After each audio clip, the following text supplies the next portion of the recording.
¿Ven la pantalla compartida ahora? Tenemos el mapa conceptual, ¿lo están viendo? Sí, profe. Bueno, Sí, profe. muy bien.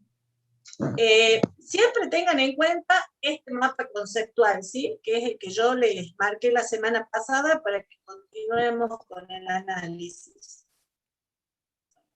Seguimos en el tema de lo que es teoría económica, ¿sí? Pensamiento económico. Y ahora vamos a ver, recuerden que aquí les hice un pequeño resumen, ¿sí?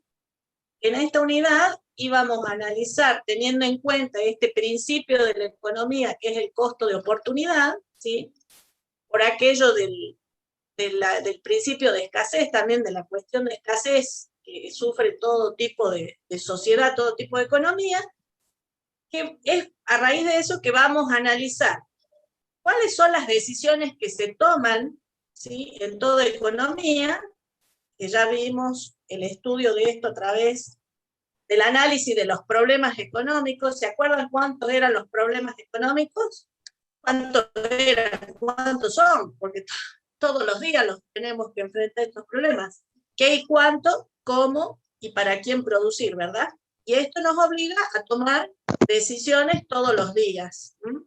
El tema que vamos a analizar hoy, los que siguen, ¿cuáles son? ¿Cómo se organiza la actividad económica en función de estos problemas que tenemos? Y vamos a ver que hay distintos tipos de organizar la economía para enfrentar estos problemas. Eso es lo que se denomina sistemas económicos, ¿sí? Luego, lo que vamos a analizar es un modelo. Recuerden que la economía para su estudio, ¿qué hace? Simplificar la realidad, ¿sí? No puede tener en cuenta absolutamente todas las variables que tenemos que manejar, entonces prepara modelos, ¿sí? Con una abstracción de la realidad, simplificando la realidad, para que podamos entenderla de mejor manera, ¿sí? Y luego lo que vamos a estudiar son las ideas que hay sobre la economía, ¿sí? Lo que es el pensamiento económico, que precisamente tiene su incidencia en la forma en que nos vamos organizando en la economía, ¿sí? Vamos a ver que las ideas sobre la economía van cambiando con el tiempo y en función de estas nuevas ideas es que tenemos nuevas organizaciones de la actividad económica.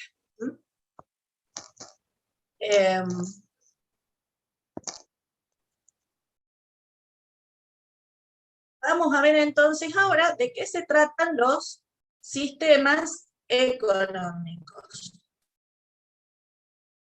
Todo esto ya lo hemos visto la semana pasada en estas pantallas, ¿sí? Está en el mismo archivo, pero hoy nos vamos a detener aquí en lo que son los sistemas económicos.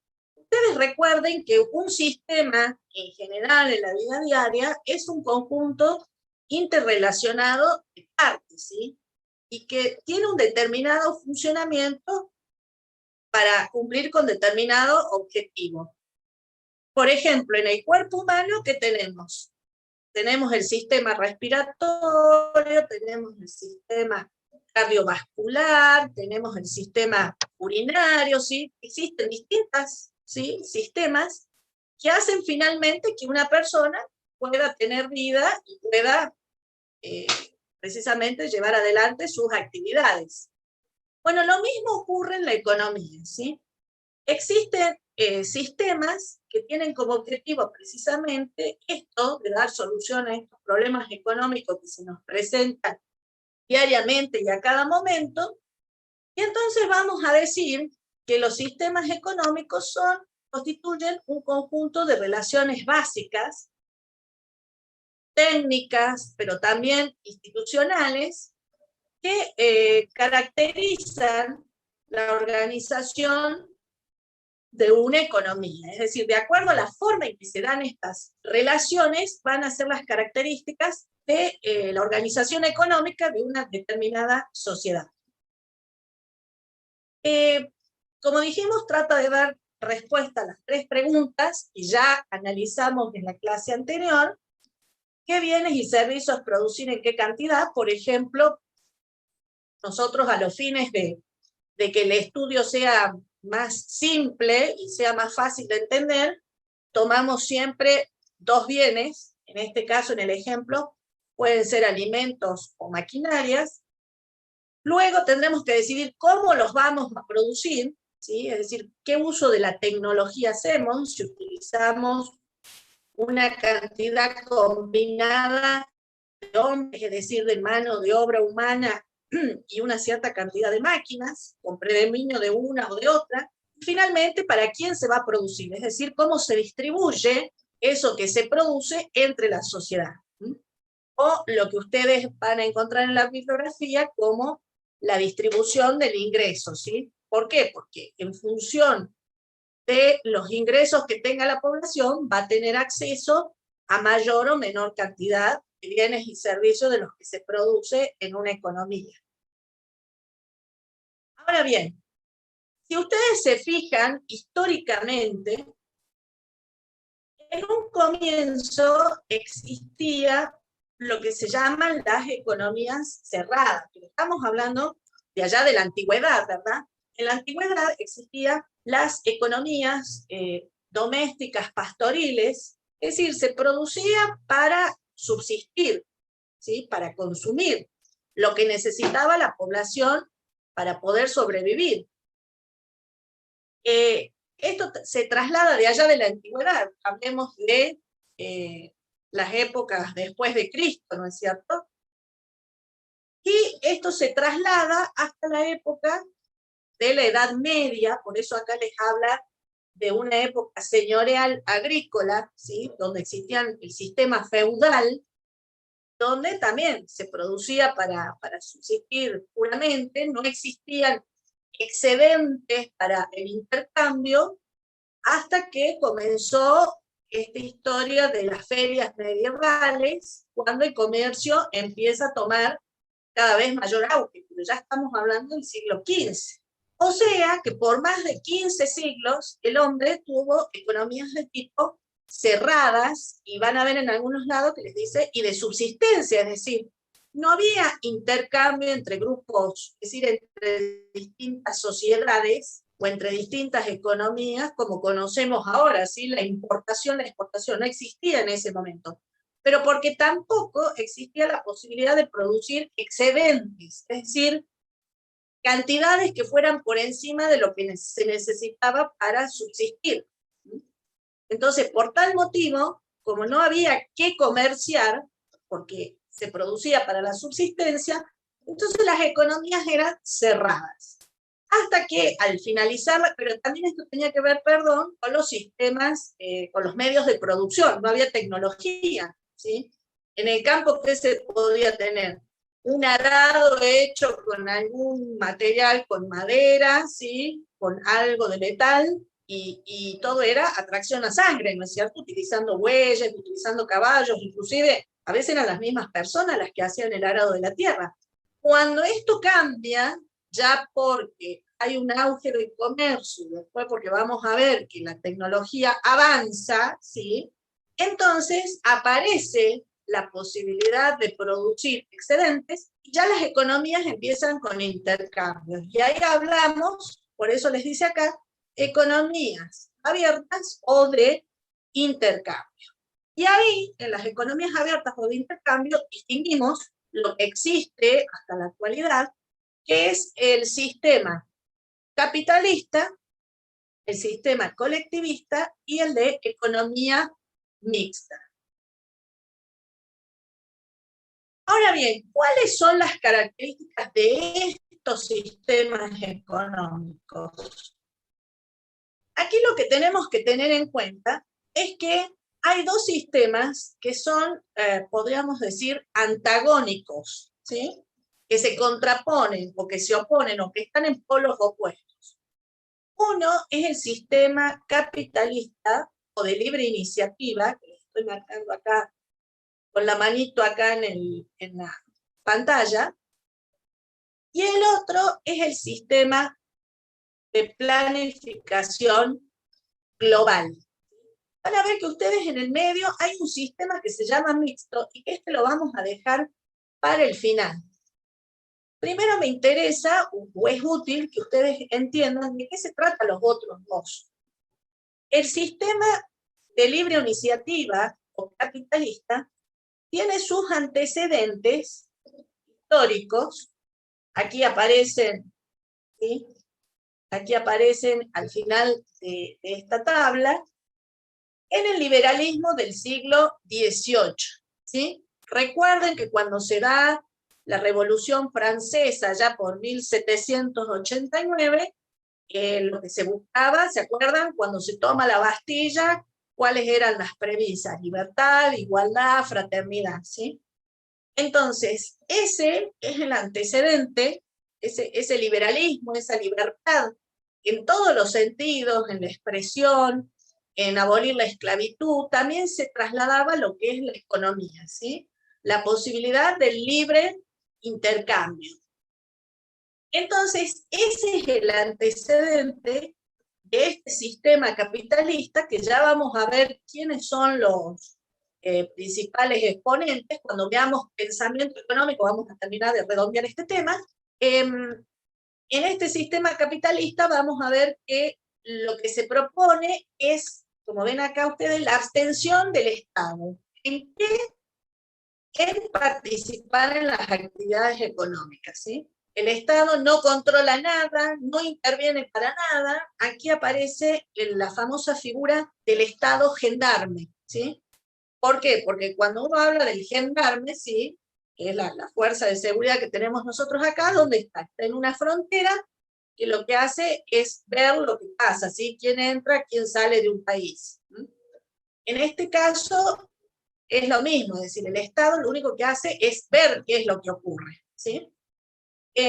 La otra característica es la propiedad privada de los medios de producción o de los factores de producción. Es decir, la mano de obra le corresponde a cada individuo es dueño de trabajar donde quiera, las horas que quiera, de la forma que quiera, ¿sí? Los otros factores de producción, la tierra, el capital, la capacidad empresarial, está todo en manos de los privados, ¿sí? De los particulares. Existe, por otro lado, un ejercicio libre de la iniciativa empresarial, es decir, cualquiera de nosotros podemos llegar a ser empresarios, ¿sí?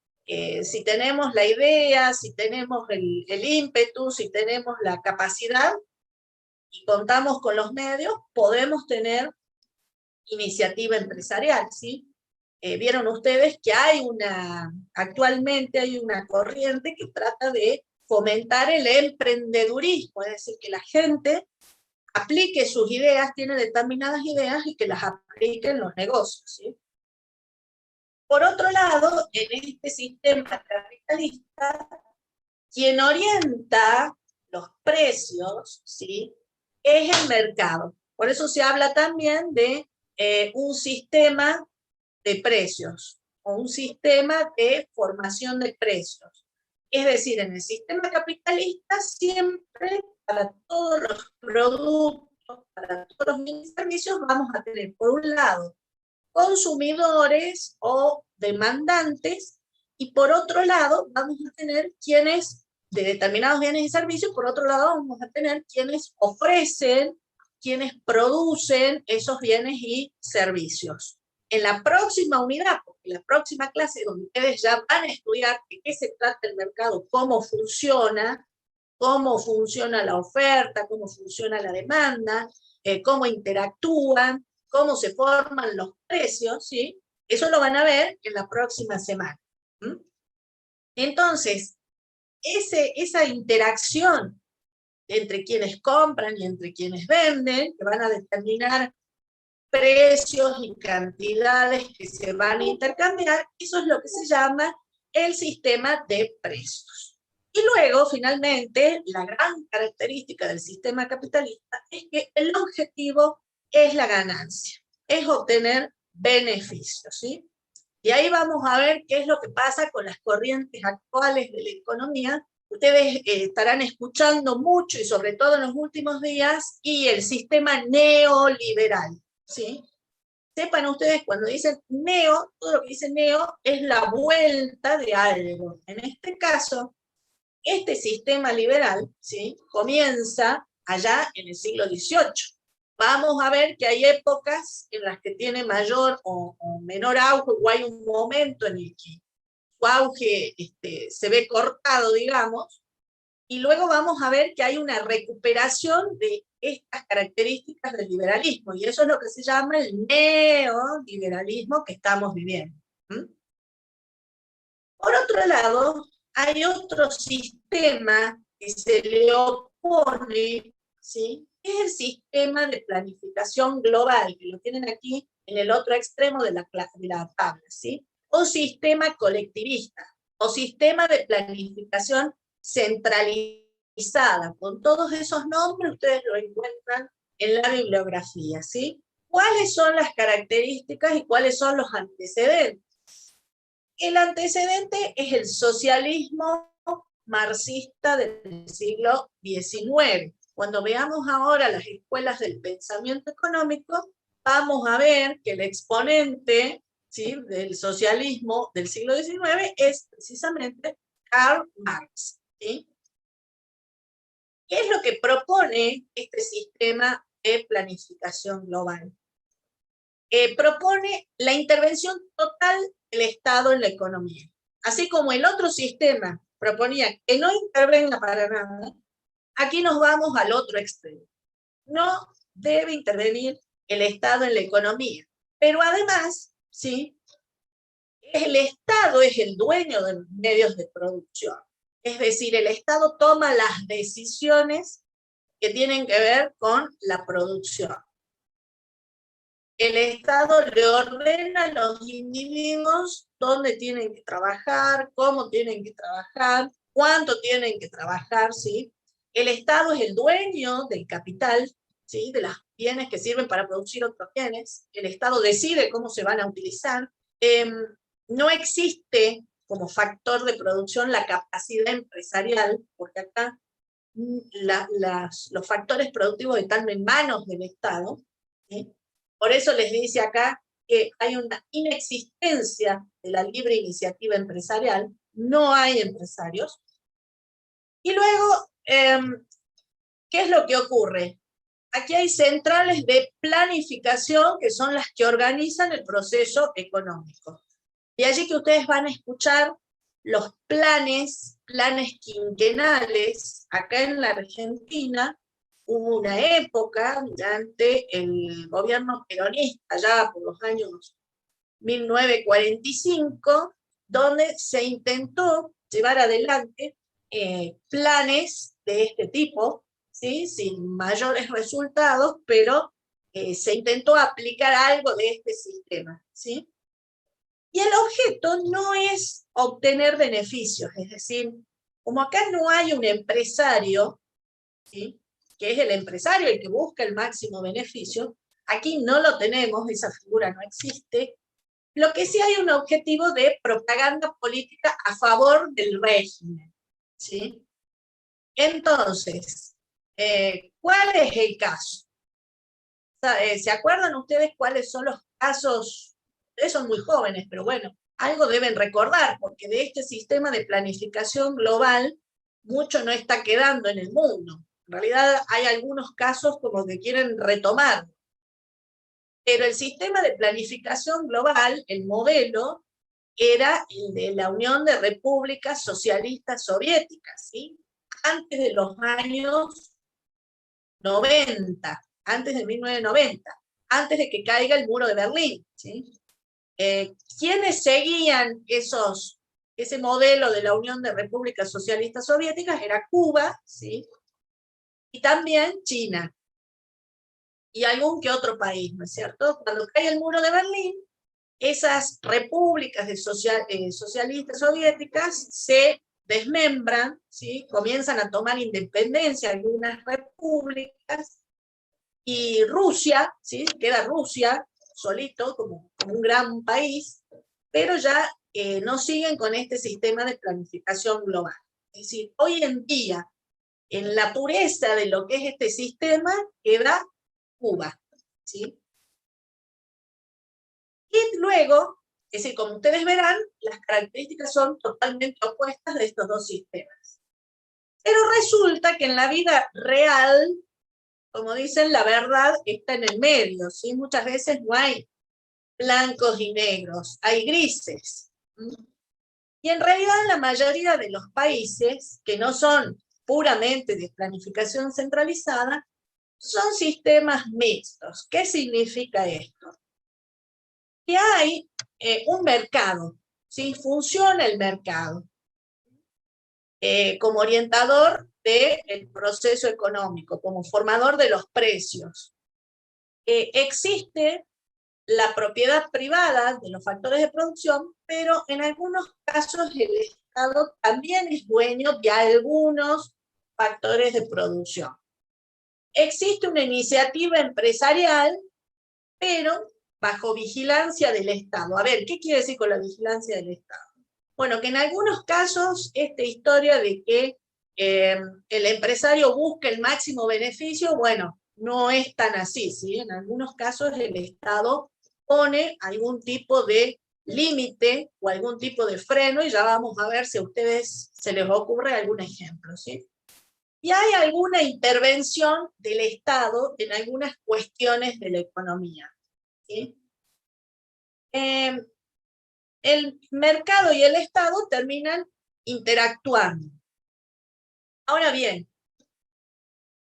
vamos a ver que hay países que de acuerdo a las decisiones que toman, ¿sí? Vamos a ver que la mayoría en el mundo son mixtos, ¿sí? Pero algunos, de acuerdo a las decisiones que toman, que marcan mayor intervención del Estado en la economía, tienden a inclinarse al sistema de planificación. Y hay otros que, de acuerdo a las decisiones que toman, o esos mismos países en distintas épocas, toman decisiones que se acercan más a la libre iniciativa o al capitalismo. Bueno, veamos ahora una cuestión más y luego vamos a charlar este tema. A ver, como les decía, cada uno de estos sistemas económicos se basa en una doctrina económica. Ahora, ¿qué es la doctrina económica? Son las ideas, las opiniones, las teorías referidas al funcionamiento de una economía, ¿sí? ¿Quiénes las enuncian? Son los economistas más influyentes en determinados periodos históricos. ¿Por qué son influyentes? Porque, bueno, son los que traen determinadas ideas que tratan de darle soluciones a los problemas que tiene la economía en algún momento histórico, ¿sí? Entonces, veamos, aquí tenemos un cuadro de doble entrada, ¿sí? Que lo que hace es reproducir de alguna manera lo que vimos en el anterior, en el cuadro anterior, pero ya centrado en lo que son las doctrinas específicamente. En el caso de la economía del mercado o capitalismo, la doctrina, ¿sí?, que ha servido de base es la del liberalismo de Adam Smith, ¿sí? ¿Cuándo inició? Cuando empieza la revolución industrial, es decir, cuando tenemos grandes hitos en la historia, aparecen las nuevas ideas, ¿sí? Porque hay que tratar de dar nuevas soluciones a nuevas situaciones que se van presentando. Entonces, de acuerdo a este sistema capitalista, la toma de decisiones se dan en el mercado, ¿sí? ¿Quiénes toman las decisiones? Los consumidores y los productores, con una casi nula intervención del Estado. Pero resulta que cuando se da la revolución industrial, ustedes habrán leído o habrán escuchado que dio lugar a muchas desigualdades sociales, ¿sí? Recuerden que había trabajo de muchísimas horas, eran trabajos, por un lado, insalubres, ¿sí?, en lugares que afectaban la salud de los trabajadores. Por otro lado, eran jornadas laborales inhumanas, ¿sí? La gente, no sé, dormía 4 horas y el resto de las 24, 4 dormía y 20 trabajaba. No había vacaciones, porque recuerden, en esa época no existían los sindicatos, no había una defensa de los derechos del trabajador, trabajaban mujeres embarazadas, trabajaban niños, ¿sí? El trabajo infantil era terrible, la gente moría muy, pero muy joven a raíz de todo esto. Entonces, todas estas injusticias sociales, laborales que se presentaron, da lugar a la aparición del marxismo, ¿sí? Porque, digamos, Karl Marx, ¿qué decía? Bueno, a ver, momento, acá hay que poner un freno a todo esto porque se le está yendo la vida al individuo, ¿sí? A cantidades de trabajadores, y los únicos que viven bien son 2 o 3 personas, los capitalistas, ¿sí? Los empresarios, que son los que acumulan, ¿sí? La riqueza. Y bueno, de allí es que aparece este sistema de planificación central que comienza a tomar fuerza cuando se produce la Revolución Rusa ya por 1917, la Revolución Bolchevique, donde la oligarquía rusa es derrocada, ¿sí? La riqueza de unos pocos que tenían poder, y se busca distribuir una mejor distribución entre el pueblo, ¿sí? Entonces, para Marx, quien tenía que tomar las decisiones era el Estado, de acuerdo a este sistema que hemos visto de planificación centralizada. Vamos a ver que por algunos motivos, con el tiempo no prosperó tampoco este sistema de planificación centralizada. ¿Por qué? Porque también se vio que no es bueno, el hombre no tiene incentivo para trabajar, es decir, si no tiene un beneficio, no tiene incentivo para trabajar tampoco. Entonces hay un estancamiento, ¿sí? De todo tipo, que hace que esas economías finalmente terminen achicándose y terminen teniendo también problemas, ¿sí? Es decir, los extremos no son buenos. De allí que aparece este sistema de economía mixta, cuyo exponente máximo es Maynard Keynes, ¿sí? ¿Cuándo aparece? Al final de la Segunda Guerra Mundial, cuando se produce, en realidad las ideas de Keynes vienen a raíz de algo que ocurre antes de la Segunda Guerra Mundial, que es la crisis de Wall Street de 1930, ¿sí? Donde se ve que este tema de que la libertad absoluta tampoco había dado resultado, porque el Estado tiene que poner algún tipo de límites en algunas cuestiones de la economía, y en otros casos, cuando la economía por sí sola no puede resolver, tiene que intervenir el Estado para solucionar algunas cuestiones, ¿sí? En el caso de Keynes, él proponía ante la crisis de 1930, que dejó a tanta gente desempleada en Estados Unidos a raíz de una burbuja financiera, proponía que el Estado, a través del gasto público, generara, a través de obra pública, el empleo en la población, que eso iba a reactivar la economía, y de hecho lo hizo. De allí que ustedes van a escuchar en la actualidad, no sé si lo habrán escuchado a Milei muchas veces, que está en contra. ¿Por qué? Porque él es liberal a ultranza, que está en contra de estas ideas de Keynes y despotrica contra todos los keynesianos, ¿verdad? Con respecto a los sistemas económicos, yo no quiero dejar de mencionarles este tema de la economía social solidaria. Ya se los habíamos explicado el año pasado, aun cuando la pandemia en esta época todavía no eran tan fuertes, ¿sí? Pero resulta que hoy en día este tema de la economía social solidaria va tomando cada vez mayor fuerza, y ténganlo en cuenta porque con el tiempo va a ser cada vez más presente este tema. Van a escuchar a ustedes hablar de economía social solidaria. No se trata del sistema marxista o el sistema comunista o socialista que acabamos de ver. No se trata de eso, sino que es una nueva tendencia en la economía, es una nueva forma de organizarse en la economía que, como les dice acá, tendencia de tipo económico, una nueva. ¿Qué es lo que busca? Distribuir, ¿sí?, los bienes y servicios en el mercado, pero de un modo cooperativo.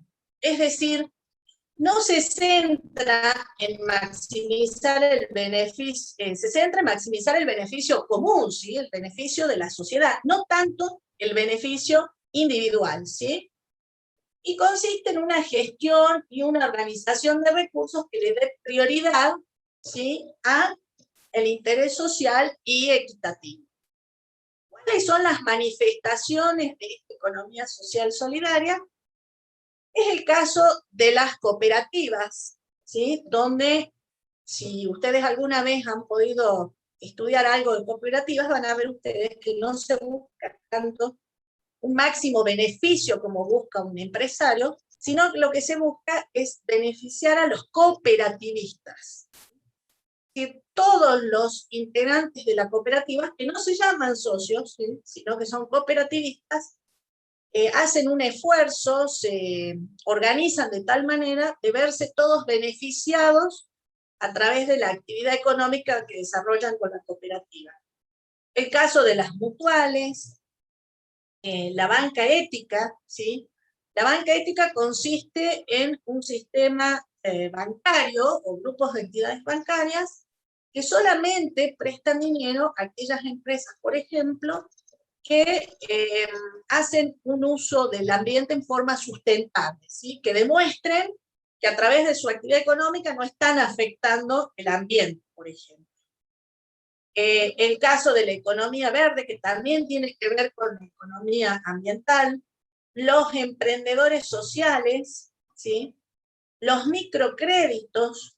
Hay lugares en el mundo, inclusive hay un premio Nobel, no recuerdo ahora cuál es el nombre, que precisamente gana el premio porque propone estos sistemas de pequeños créditos, ¿sí?, otorgados a pequeños emprendedores, y hay un sistema a través del cual ellos van haciendo la devolución del dinero que van cobrando, y eso va ayudando a otros emprendedores, ¿sí? Y a su vez ellos pueden empezar a tener un mejor desarrollo económico también, ¿sí?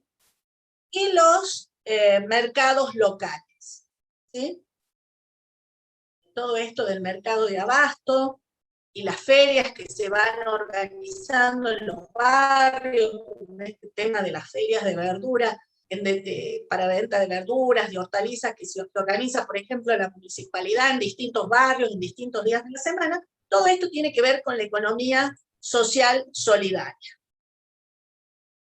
Antes de seguir avanzando, quisiera escucharlos un poquito a ustedes, a ver si han entendido de qué se trata este tema de la organización de la actividad económica, cuáles son los distintos tipos de sistemas que tenemos, porque les hacemos preguntas de esto en los exámenes y yo no sé si no les gusta o no lo entienden o no les interesa, y la verdad que es muy importante que lo tengan en claro. A ver, escucho sus preguntas, díganme.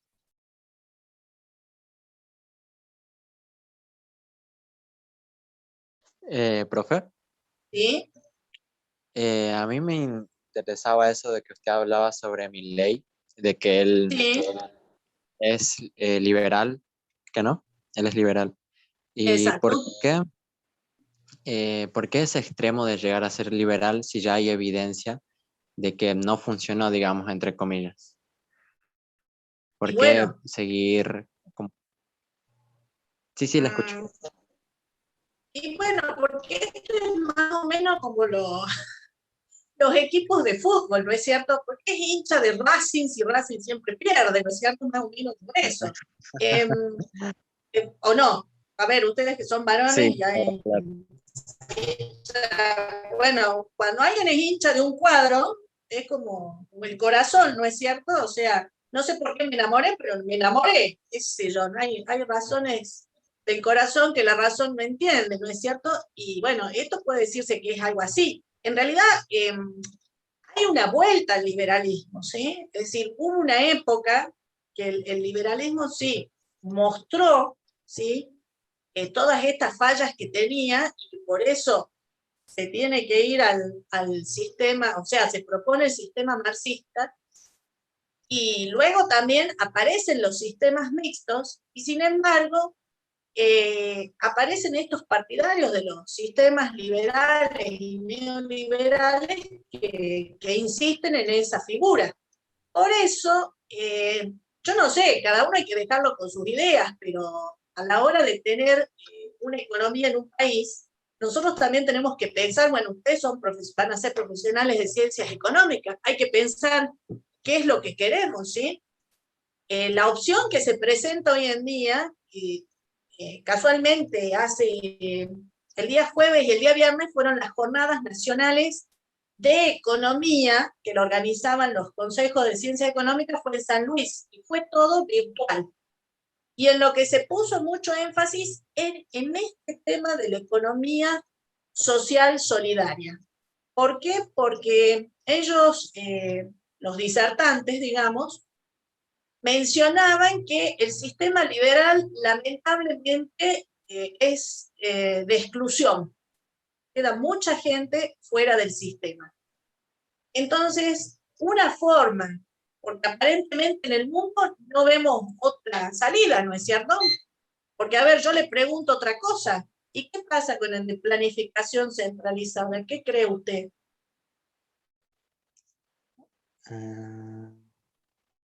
Porque ese se ve y desde el punto de vista ideal de decir somos todos iguales, tengamos todo exactamente lo mismo, y lo vemos como que sería lo más justo, ¿o no? Claro, Pero pero nunca se da esa igualdad de que tengamos todo lo mismo, o seamos todos iguales, digamos. Y no somos todos iguales. La verdad es esa. Y es más, algunos tenemos más ambiciones que otros, más aspiraciones que otros. En el sistema socialista o de planificación centralizada, según ustedes leen en la bibliografía, ¿por qué cae el muro de Berlín? Porque cuando cae el muro de Berlín, ¿qué estaba separando? ¿Qué países separaban? La Alemania occidental y la oriental. Claro, exactamente. Una era partidaria del sistema capitalista y la otra del sistema de planificación centralizada, ¿no es cierto? Pero ustedes, no sé si les gusta mucho el cine, pero si ustedes se fijan, hay muchas películas que tratan el tema de cómo vivía la gente en estos sistemas cerrados. Son sistemas cerrados, ¿no? Aparte, no había intercambio con el exterior, es decir, hay una cuestión, a ver, porque no es la economía solamente, ¿no? La economía se desarrolla en un ámbito también de qué tipo?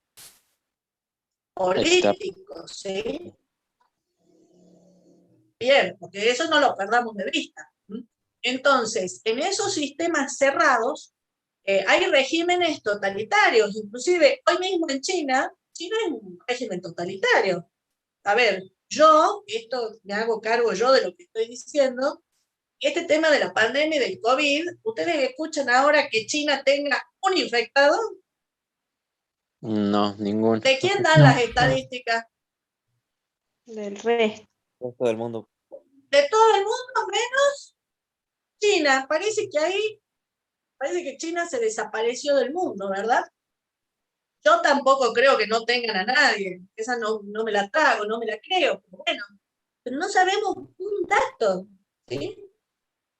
Y lo mismo de Cuba, ¿sí? Bueno, Cuba empezó a querer ver un poco la luz cuando Fidel Castro, bueno, delega el poder, se lo entrega al hermano, bueno, ahora el hermano en estos días también por la edad tuvo que dejar ese cargo, pero yo tuve la oportunidad de viajar a Cuba hace unos años a un congreso de geografía económica, y la verdad es que es terrible lo que uno ve allá. Es decir, la electricidad cuesta una barbaridad, las casas no tienen más de una bombita de luz, les entregan $20 por mes a todos y cada una de las personas, no importa lo que hagan, no importa si es un doctorado, no importa si es un genio nuclear, no importa si es una ama de casa, todos cobran exactamente lo mismo, les entregan la misma ración de arroz, de aceite, de pollo, ¿sí? Absolutamente todos los individuos, todos los habitantes. La gente no tiene incentivo de absolutamente nada, ¿sí? Inclusive uno ve que no hay tecnología, no hay ningún tipo de desarrollo. Entonces, no ha sido un modelo exitoso. ¿Sí? ¿Y las cosas ahí son muy caras o no hay mucha diferencia? No hay nada, chicos. Les ¿No hay cuento. nada? No. Los turistas vamos a los hoteles y la gente, los empleados le piden a uno, no trajo jabón, no tiene una blusa que le sobre, o sea, no se produce absolutamente nada allí, les debo decir. Inclusive los chicos en la calle le piden a los turistas golosinas, porque no hay golosinas ahí, ¿sí? No hay supermercado, porque les estoy diciendo que el Estado les da el aceite, les da el arroz, les da el pollo, y es pollo, no carne, no conocen la carne. Ahora, ¿qué es lo dramático de esto? Que uno va a los hoteles y los hoteles parecen otro mundo, adentro del hotel hay de todo, ¿sí? Pero uno pone un pie en la vereda y no es así en las casas, ¿sí? Es más, las casas están viniendo abajo, es decir, es muy dramática la situación de la gente. Cuando nosotros llegamos, éramos un grupo de profesores, yo veía, habíamos llegado casi al anochecer, y yo veía que estaba todo muy oscuro, digo, ¿qué habrá pasado? ¿Un corte de luz? No, es que no hay negocios, o sea, no hay tiendas de ropa, no hay supermercados, no hay McDonald's, no hay shopping, no hay nada, es otra vida, ¿sí? Entonces, y yo les estoy hablando de esto en el año 2015, yo la verdad no me imaginaba que sería de esa forma. No obstante, hay grupos, como siempre, que debe ser que son los allegados al poder, que son los que manejan otro nivel, ¿cierto? Los dueños de los remises, que sí eran nuevos, ¿sí? Algún tipo de restaurante que había así para los turistas, pero no hay nada. La verdad es que no hay nada. Es así de lamentable el tema. No hay más que lo que el Estado les provea. No sé si ven Netflix ustedes. Sí.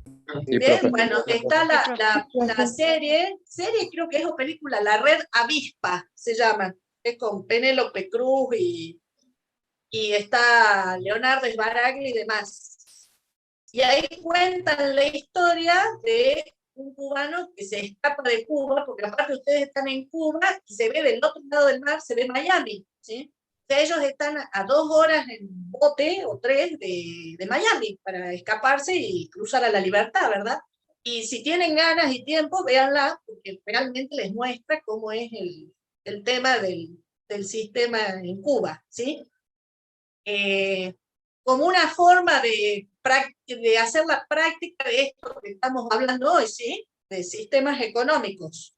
¿Cómo era el nombre, profe, de la película? La Red Avispa. No sé si es película o es serie, no lo tengo en Bien. claro, pero es La Red Avispa.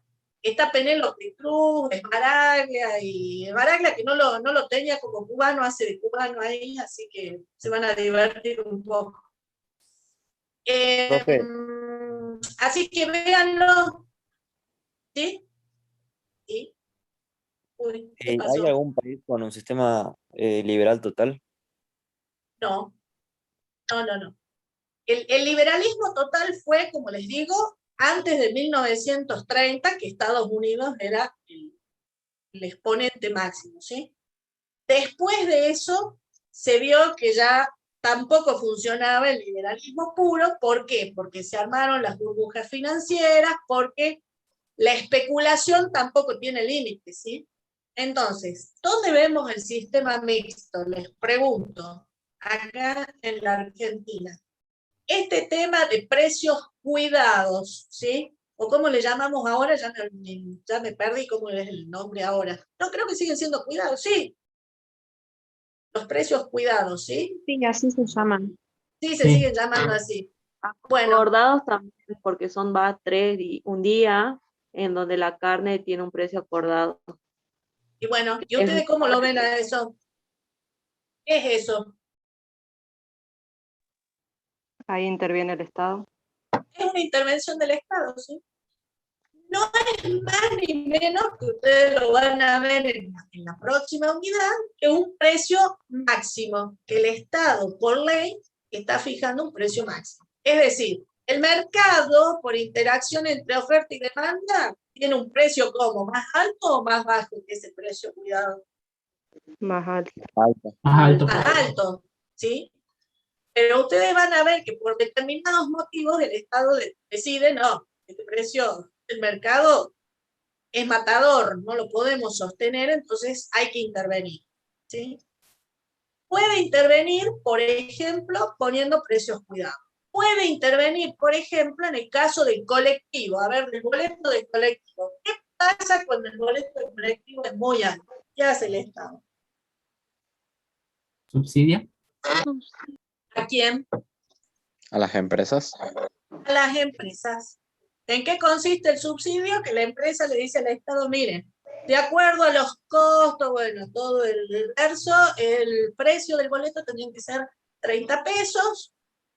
El Estado le dice, no, la gente, el común, el ciudadano común, o la gran mayoría de la ciudadanía no puede afrontar todos los días un precio de 30 pesos, ida y vuelta y demás, tiene que ser menos. Entonces, ¿qué tiene que hacer el Estado? Pagarle, el Estado le dice a la empresa, no, usted al que sube al colectivo le cobra 20, que los otros 10, ¿quién se los paga a quién?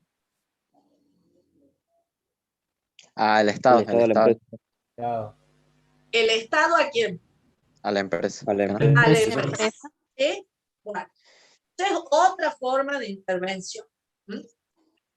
Otra forma de intervención es cuando el Estado estatiza empresas, ¿sí? Compra empresas privadas. Ejemplo, ¿qué ejemplos tenemos nosotros? Aerolíneas argentinas, ¿no? Aerolínea. Bueno, esa fue de las últimas, ¿no es cierto? YPF. Cuando el Estado, como les dije, de acuerdo a las decisiones que toman, ¿sí? Nos podemos ir a un modelo mixto que tira más a, si es intervencionista, a socialista, digamos, y si lo que hace es, digamos, desentenderse de las cuestiones económicas, se va al sistema liberal. En el caso de aerolíneas y de YPF, ¿cuándo se desentendió de ellas?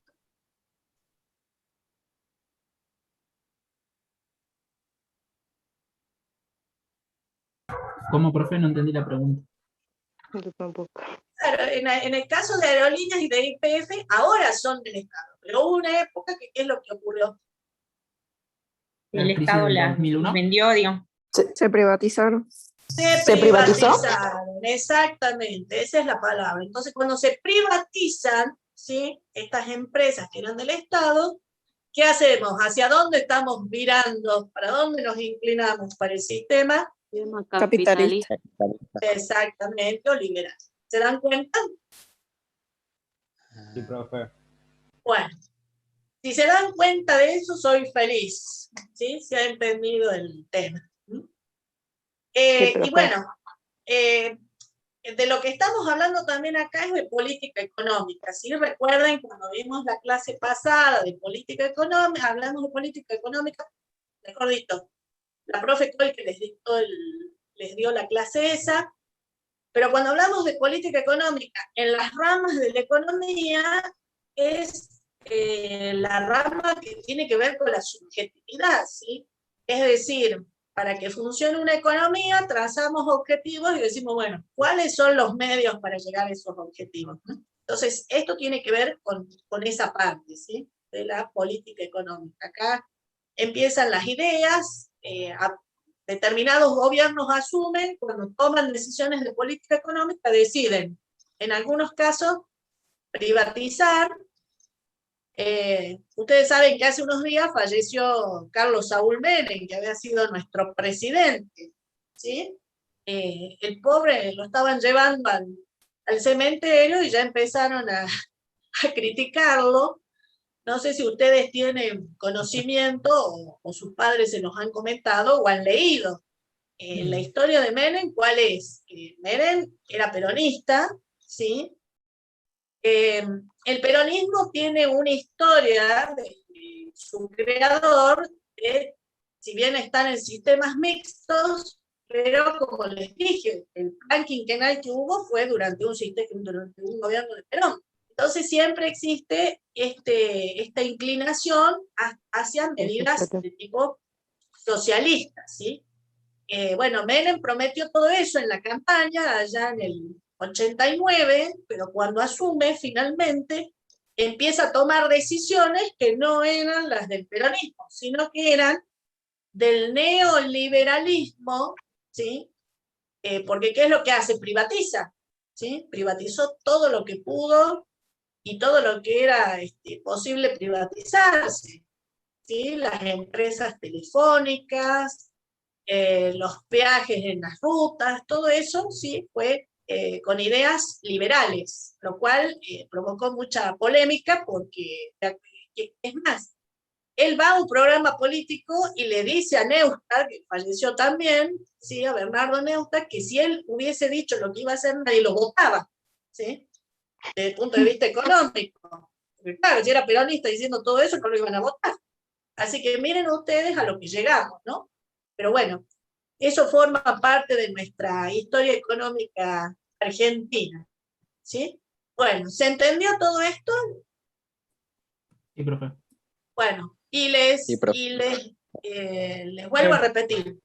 Este tema de la economía social solidaria, ténganlo en cuenta, ¿sí?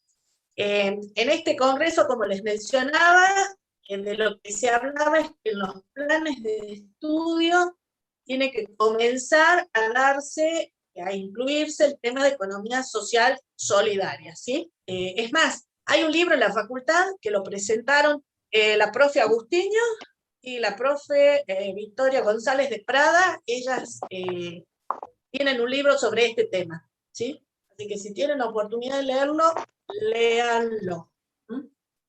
La verdad que lo tendríamos que haber subido en la bibliografía, lo voy a tener en cuenta para el próximo cuatrimestre, ¿sí? Bueno, ¿qué les parece si vemos de qué se trata el circuito económico, ¿sí? Es decir, un modelo de decisiones, es decir, cómo funciona el sistema capitalista, precisamente.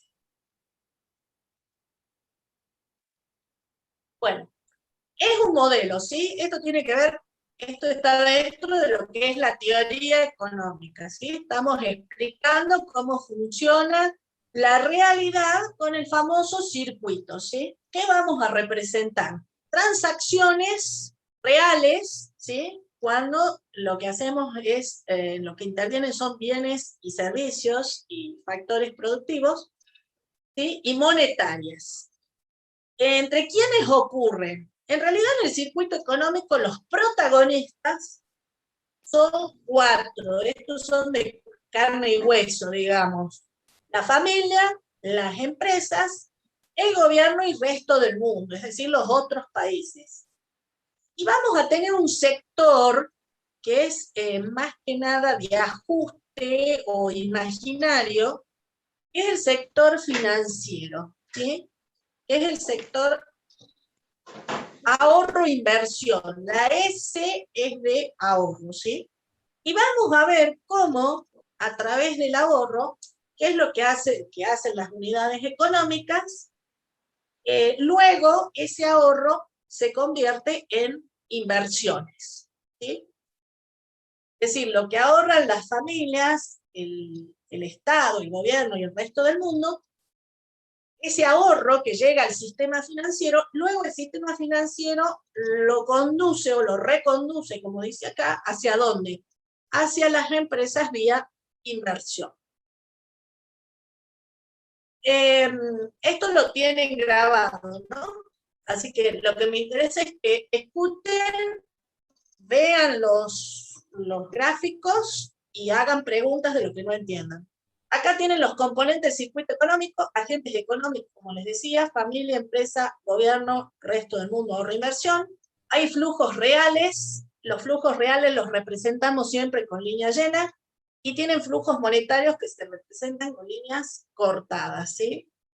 Y hay mercado, ¿sí? Dentro de los mercados, que son estas instituciones donde intervienen oferentes y demandantes, tienen un mercado de bienes y servicios, y hay otros mercados de los factores de producción, porque los factores de producción también tienen un mercado, ¿sí?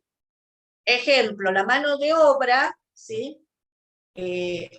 los trabajadores, ¿sí? Nos movemos dentro de lo que es el mercado laboral, ¿sí? Ustedes y yo, cuando vamos a trabajar, lo que hacemos es ofrecer nuestro trabajo, ¿sí? Quienes nos contratan, o sea, somos los oferentes. Quienes nos contratan son los demandantes, ¿sí?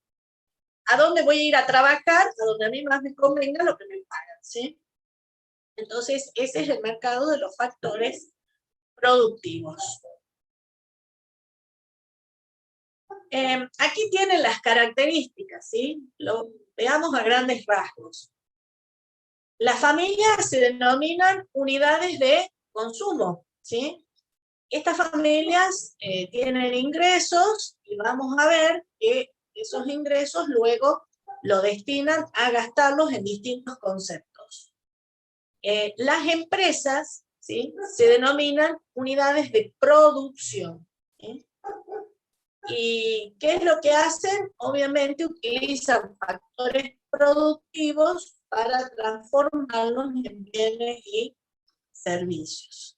Luego tenemos el gobierno, que está representado por reparticiones centralizadas y descentralizadas de distintos niveles, ¿sí? Nacional, provincial, municipal, que básicamente el gobierno, ¿qué es lo que tiene? Gastos por un lado, vamos a ver de qué tipo, y tiene que buscar los ingresos. Vamos a ver cuáles son los más comunes, ¿sí? Luego tenemos el resto del mundo, que son los países fuera de la Argentina. Y luego vamos a tener como unidad económica la unidad ahorro-inversión, que como les decía, es algo imaginario, es una unidad contable o de ajuste, ¿sí? Y que muestra ahí el funcionamiento del ahorro y la inversión en una economía. Eso les conviene que lo lean bien con detenimiento, porque va a permitir comprender mejor todavía cómo funciona el circuito. Y vamos a ver algunos conceptos que tienen que tener en claro en este circuito económico. Los impuestos son los ingresos del Estado, ¿no es cierto? Vamos a distinguir entre los indirectos, que son los que pagan las empresas, y que, ¿por qué se denominan indirectos? Porque indirectamente el que se hace cargo del impuesto es el consumidor, porque las empresas transfieren en los precios finales al consumidor el impuesto. ¿Cuál es el impuesto indirecto por excelencia? ¿Cuál es el que termina pagando el consumidor? A ver si se dan cuenta. El IVA. El IVA. Sí, el IVA se va trasladando, ¿sí? En la cadena, desde el primer productor de la materia prima hasta el consumidor ya del producto transformado, ¿sí? Ah, pero acá lo teníamos al IVA, ¿no? Bueno. Luego tenemos los impuestos directos, los que pagan directamente las familias, ¿sí? Caso típico, el impuesto inmobiliario, la patente del automotor, la tasa de alumbrado, barrido y limpieza. Y luego tenemos, como otros conceptos, los subsidios, de las que ya hablamos recién, ¿sí? Las ayudas económicas del Estado a la empresa, vimos recién. Pero también pueden ser del Estado a las familias, como es el subsidio de desempleo o la AUH, ¿sí? Cuando hablamos de subsidios, estamos hablando de transferencias de dinero que no tienen contraprestación, ¿sí? Es decir, la persona que recibe el subsidio no devuelve ese dinero, ni tampoco le entrega ningún tipo de bien o servicio al Estado por eso que recibe. Bueno, acá distingue, habla de subvenciones cuando es en el caso de las ayudas a las empresas, ¿sí? Luego tenemos las divisas. Cuando vean este signo, que uno normalmente sabe que es el signo de la moneda del dólar, ¿sí? De la moneda extranjera, nosotros la utilizamos para representar las divisas, es decir, que se están haciendo pagos en moneda extranjera, que es el dólar. Luego tenemos el signo peso, que es lo que representa la moneda nacional. La X mayúscula representa exportaciones. Exportar es vender productos argentinos al exterior, ¿sí? M representa las importaciones, que son los productos extranjeros que compra la Argentina. Luego tenemos estas siglas, ¿sí? La S es de ahorro, el ahorro de las familias, el ahorro del gobierno, el ahorro del resto del mundo y la I, inversión, ¿sí? Ahora, esto lo tienen que tener en claro. Que el ahorro, ¿de dónde surge? Si yo tengo un ingreso de 100 pesos y consumo solo 80, ¿qué es lo que pasa con los otros 20? ¿Qué son? Ahorros. Son Ahorros. ahorros. Ahorros. Ahora, esos ahorros, en cualquier parte del mundo, ¿sí? Acá también debería serlo, ¿dónde debería quedarse ese ahorro? En el... ¿En dónde? En el banco. Si se queda en la entidad bancaria, ese dinero, ¿qué puede hacerlo? Prestarlo. Claro. No lo invierte el banco en sí mismo. Lo que hace el banco es prestárselo a empresas. ¿Para qué? Para aumentar su capacidad productiva. Entonces eso es lo que se llama inversión, ¿sí? El ahorro reconducido del que habla acá es ¿qué? ¿En qué consiste? Consiste en el dinero que las familias no consumen, ¿sí? Que en la bibliografía lo encuentran también como ingreso disponible, porque es un ingreso que queda ahí a disposición, ¿sí? Que debería quedar en el banco, y si queda en el banco, el negocio del banco, ¿cuál es? Prestárselo, ¿sí? Vía préstamos a las empresas para que las empresas se capitalicen, ¿sí? Y eso es la inversión. Bien, si no hace la inversión el banco, que va a invertir finalmente es la empresa, ¿sí? El banco es un intermediario en este caso. Ahora veamos cómo funciona el circuito económico. El circuito económico es como un circuito eléctrico, ¿sí? Capaz que los muchachos, bueno, aunque las chicas no hay que hacer diferencia, porque a veces las chicas también sabemos de ciertas cosas como la electricidad, ¿no es cierto? En el circuito de la electricidad, ¿sí? Uno de los flujos tiene un sentido, ¿sí? Como acá el flujo monetario, y el otro flujo tiene otro sentido, como es el caso del flujo real. En una economía, acá suponemos, ¿sí? Acá hay mucha suposición para hacer el estudio, para entender la realidad. En un circuito económico simple, ¿sí? Cerrado, no hay resto del mundo, y no hay gobierno, solo familias y solo empresas, ¿sí? Y además, este circuito está equilibrado. Vamos a ver por qué. Porque las familias son las dueñas de los factores productivos. ¿Y qué es lo que hacen las familias? Entregan sus factores productivos a las empresas. Este es el flujo real. A través del mercado de factores productivos, ¿sí? Los recursos naturales, el trabajo, el capital, la capacidad empresarial, la capacidad tecnológica. A cambio, las empresas pagan por estos factores productivos. Ustedes ya saben cuál es el nombre de las retribuciones, ¿sí? Para el recurso natural la renta, para el trabajo el salario, para el capital el interés, para la capacidad empresarial el beneficio empresarial, y bueno, acá agrega la plusvalía como la de la capacidad tecnológica.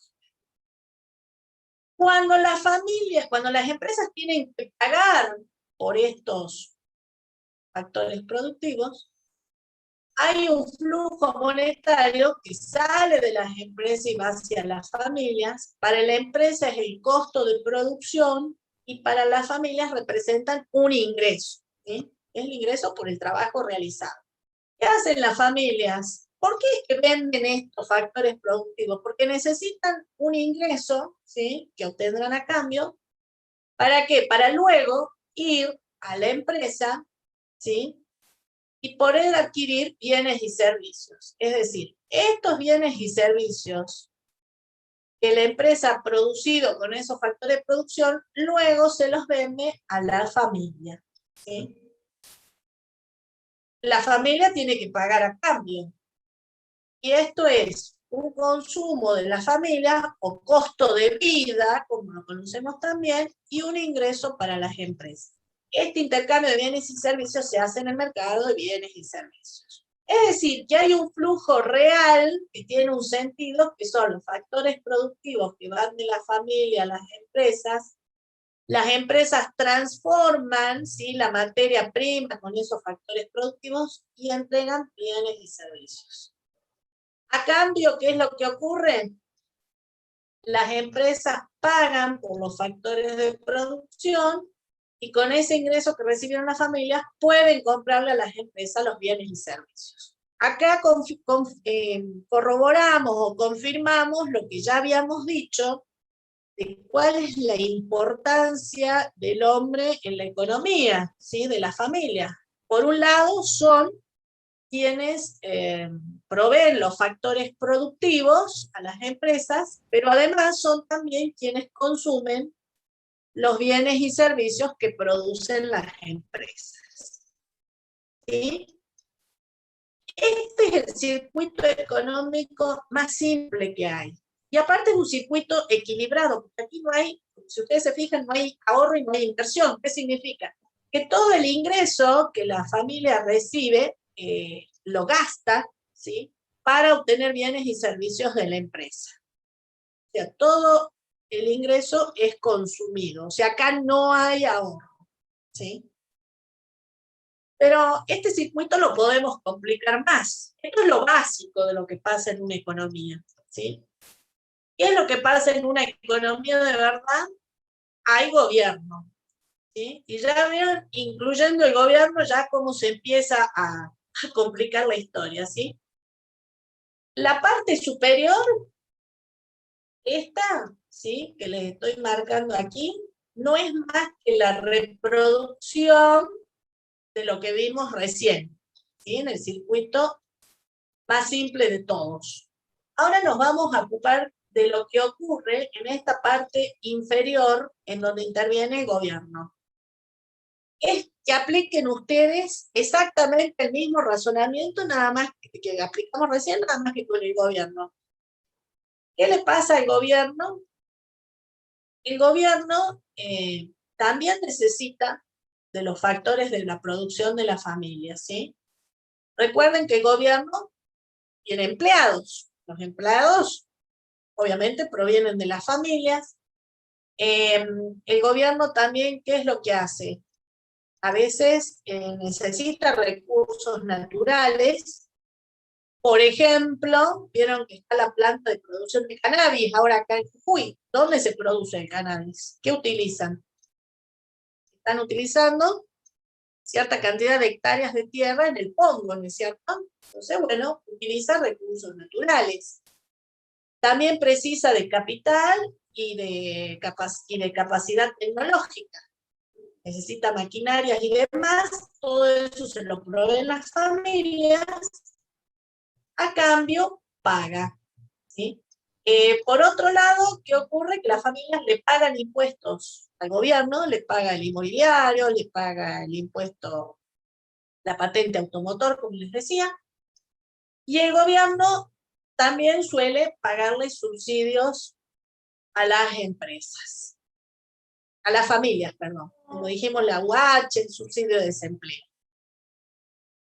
Por otro lado, puede ocurrir que el gobierno entregue bienes y servicios públicos a las familias, ¿sí?, por las cuales la familia, acá lo que estaría faltando es lo que tiene que pagar la familia a cambio de estos bienes y servicios públicos, ¿sí? O sea que lo tenemos incompleto acá el circuito, faltaría eso. Por otro lado, el gobierno también se relaciona con las empresas, ¿sí? ¿Por qué? Porque necesita ciertos bienes y servicios que producen las empresas. Ejemplo, en las escuelas, ¿sí? ¿Qué se utiliza? Se utilizan borradores, se utilizan tizas, se utilizan bancos.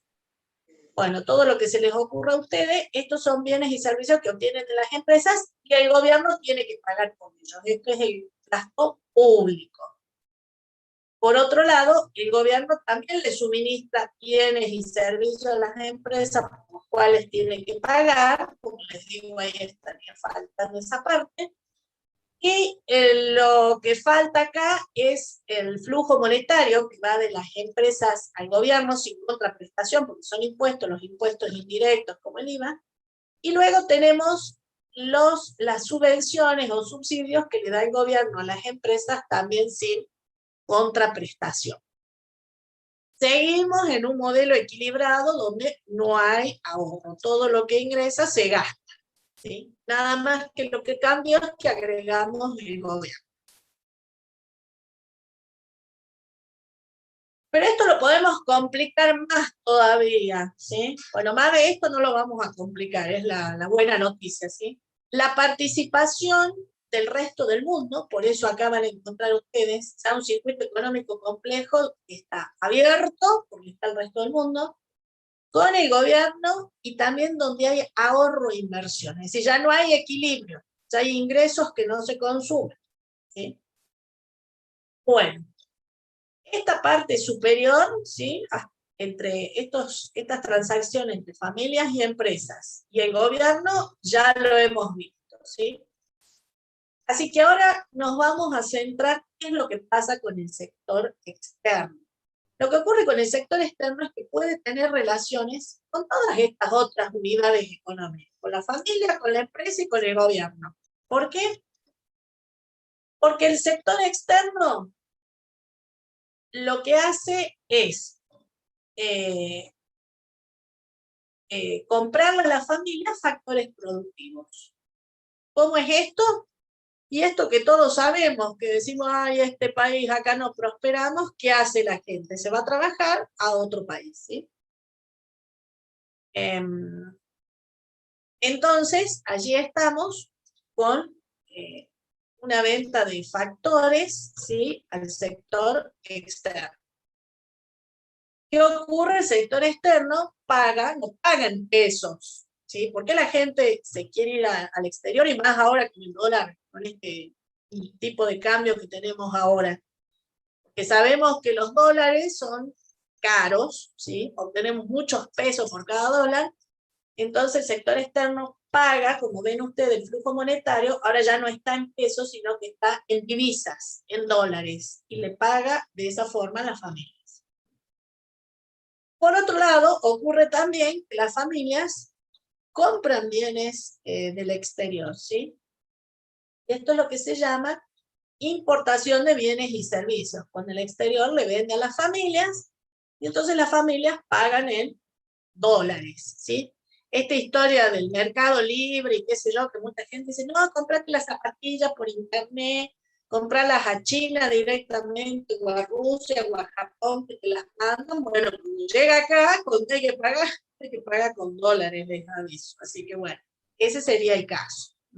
Bueno, hemos llegado a esta situación de que para comprar al exterior ni nos tenemos que mover de la casa, ¿sí? No hace falta ni siquiera ir de viaje, ya ahora compramos con este tema de la economía digital, compramos por internet directamente, pero lo que ocurre, en definitiva, es que el dinero sale del país, ¿sí? Y sale en dólares. Entonces hay una salida de divisas de las familias al exterior.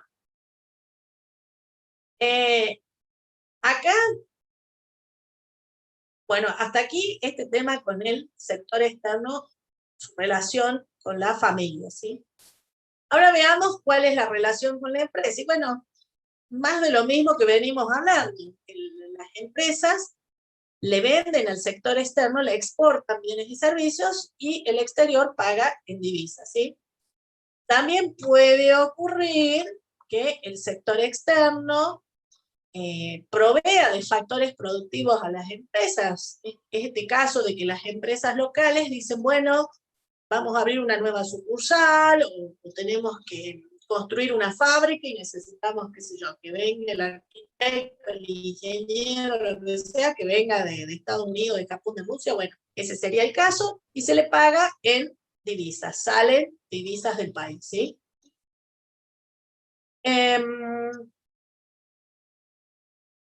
Y bueno, ya hablamos de la exportación de bienes y servicios. Y esa sería la relación con las empresas, ¿no es cierto? Que las empresas le vendan los bienes y servicios y cobren divisas, como decíamos. Y luego tenemos la relación del sector externo con el gobierno.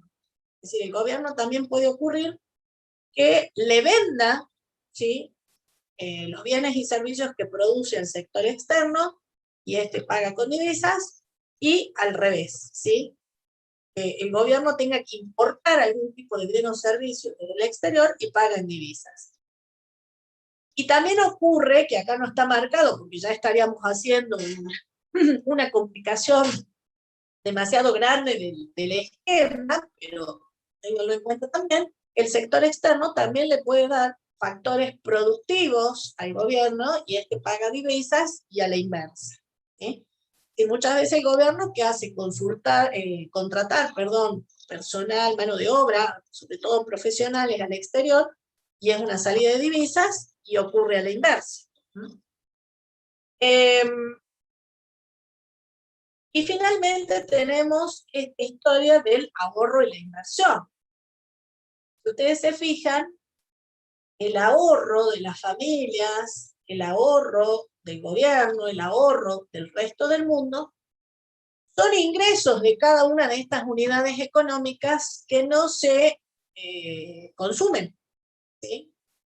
Es decir, el ingreso es mayor que el egreso de cada una de estas unidades, entonces hay un ahorro que alimenta a la unidad ahorro-inversión, ¿sí?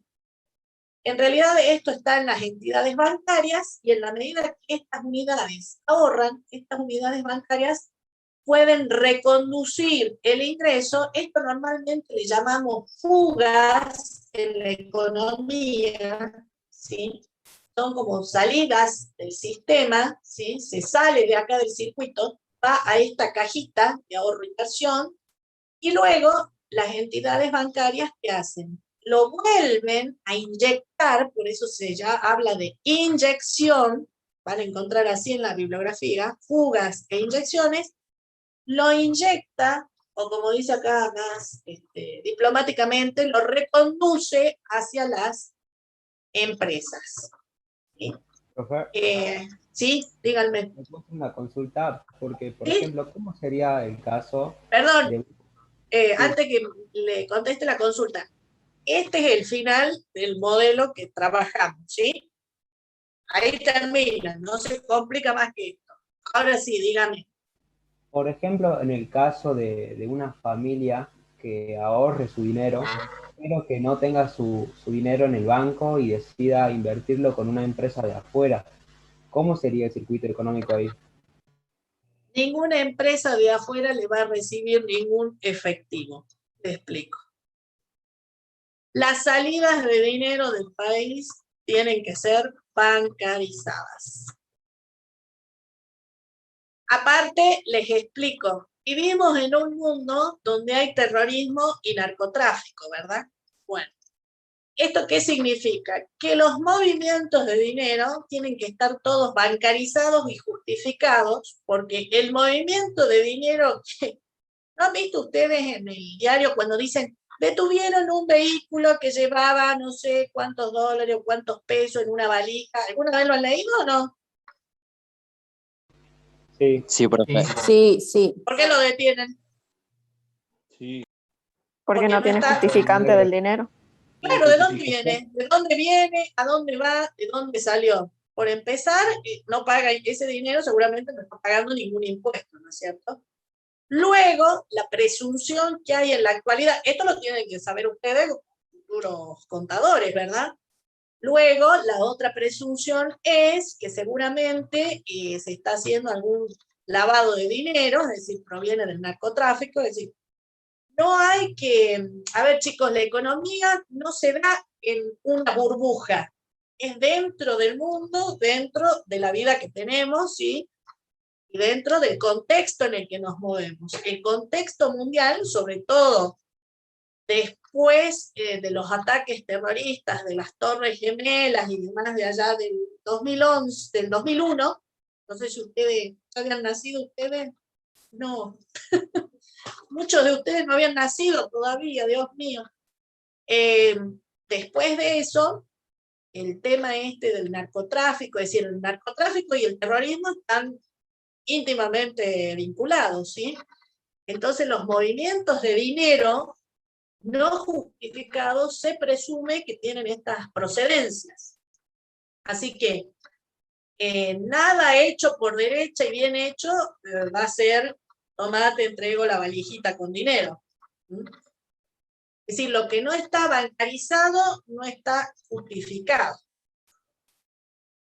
Así que tampoco se puede sacar dinero al exterior, es decir, cuando vamos por los aeropuertos, no se puede sacar más de determinada cantidad de dinero en efectivo. Si nos encuentran la policía aeroportuaria, adentro, ¿no es cierto? Así que legalmente no es factible eso, está todo bancarizado. Y la tendencia, ya vamos a ver una unidad de sector monetario y financiero, ¿sí? La tendencia cada vez mayor es a utilizar tarjetas. Por ejemplo, en el colectivo, ¿qué utilizan ustedes? La sube. Sube. ¿Usan dinero? No. Inclusive para cargar la sube, ¿qué es lo que pueden usar cuando van al kiosco? ¿Tienen que pagar en efectivo? ¿O se puede cargar con débito? Se puede También cargar con... débito. O O sea, también hay una aplicación que en el Banco Macro se puede hacer una transferencia y vos lo tenés que ir a habilitar. ahí está. ¿Y el dinero dónde está? ¿Lo vieron? No. Nunca lo vimos, ¿no es cierto? Yo lo que digo ahora, cobro el sueldo, nunca veo el dinero. Me siento en la máquina, pago IGESA por internet. ¿Pagan los servicios por internet? También se pueden pagar por internet. ¿Sí? El canal, los servicios, todo eso, al fin de cuentas, si ustedes, si se quiere, al final del día, ni tuvieron que ir a buscar plata a ningún lado. ¿Qué hicieron? Se sentaron a la computadora y el dinero entró a viajar. ¿Sí? Está todo bancarizado. Así que no sé si me entiende Jorge, que me había preguntado del tema este de la Sí. familia. Sí, Así que profe. no sé si le quedó claro, Jorge. Sí, claro. Mi consulta era ahora por lo que se está utilizando, por ejemplo, mucho método de pago, como puede ser PayPal, Skrill y todo eso. Y bueno, pero ¿y ahí qué pasa? Es todo dinero que está depositado en algún lado.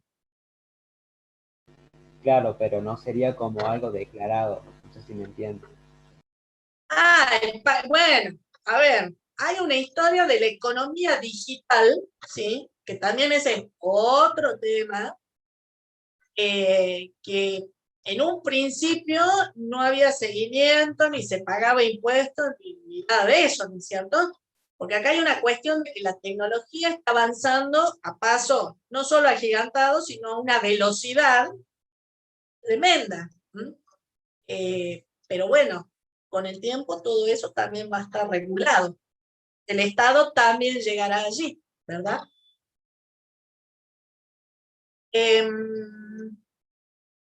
No sé si hay algo más que tengan dudas sobre este tema. Profe, hablando sobre la tecnología y todo lo demás, Sí. ¿qué hacemos con las criptomonedas? Criptomonedas lo vamos a ver en sector monetario. Las bitcoins y todo ese tema. Sí, Bueno, sostienen que viene a reemplazar este tema, en vez de comprar dólares, por ejemplo, nosotros que tenemos esta historia en nuestro país del informalismo y demás, da la impresión que el Bitcoin va a reemplazar como modo, como inversión, lo que es la compra de dólares, por ejemplo.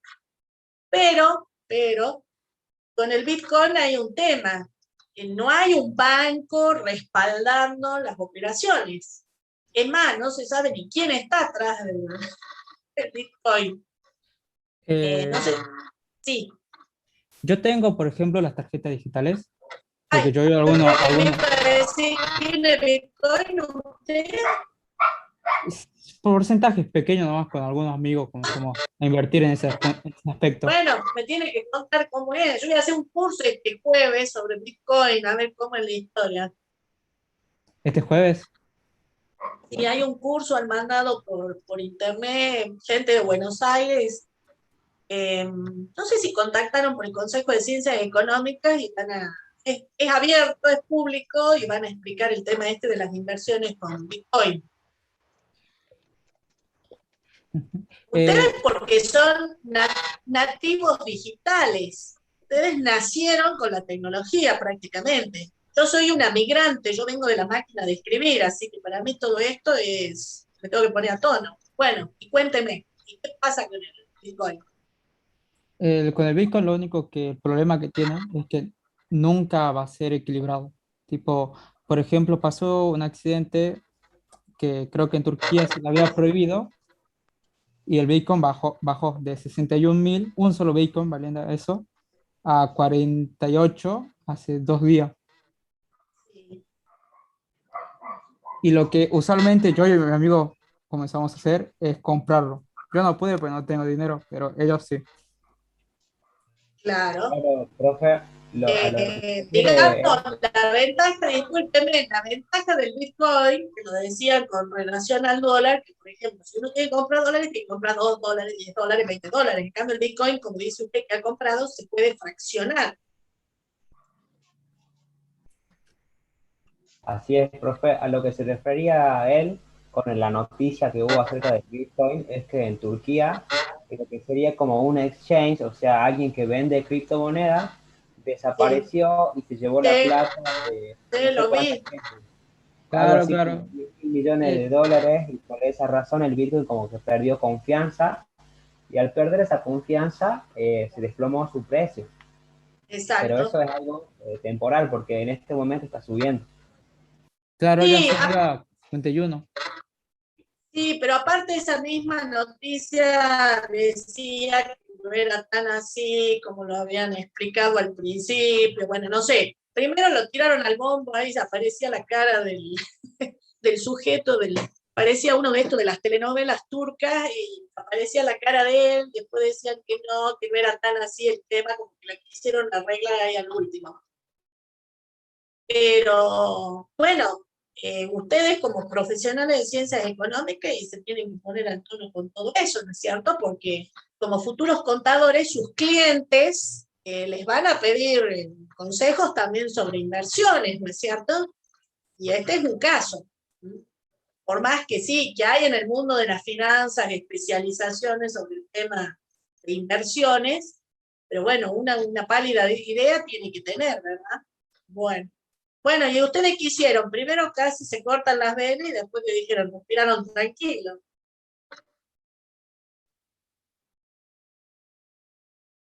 Nosotros no hay muchas aplicaciones, por así decirlo, que estas mismas empresas, podemos decir, no me acuerdo el nombre que dijo Jorge. Los exchange. Claro, marcan cuando hay una alta demanda, por ejemplo, de Bitcoin y cuando no, o sea, cuando va a tener tendencia a bajar y cuando va a tener tendencia a subir. Como para que la gente se vaya deshaciendo si ve que está peligroso el tema o empieza a comprar si se pone interesante. Claro. Está bien. Bueno, es como la bolsa de valores, digamos. Nada más que en el caso de la bolsa de valores siempre estaba como limitado, digamos, el público que podía acceder a la bolsa de valores, Claro, ¿no es cierto? profe, la diferencia con la bolsa de valores es que es como algo mucho más volátil, que por ejemplo con Exacto. una criptomoneda te puede hacer rico en poco tiempo o te puedes volver pobre en poco tiempo también. Bueno, pero lo que tiene el mundo de las finanzas es así. Lo que tiene mayor rentabilidad es lo más arriesgado. En inversiones es así la regla, ¿sí? La mayor rentabilidad lo da lo más arriesgado. Y también hay que saber cuándo entrar y cuándo salir. Así que hay que manejar mucha información, estar permanentemente informado, ¿verdad?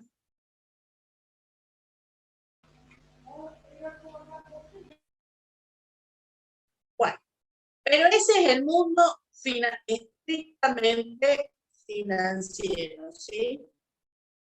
el mundo de las finanzas, el mundo del dinero, de las inversiones, ¿sí? Acá cuando hablamos de esta inversión específicamente acá, de este circuito, hablamos de dinero que está en los bancos, que no ha sido consumido por estas unidades económicas, familia, gobierno, sector externo, y que el banco se lo presta a las empresas, pero con una finalidad de compra de bienes de capital, ¿sí? A esa inversión. Es decir, la inversión en la economía no es la inversión del mundo de las finanzas, de la contabilidad, ¿sí?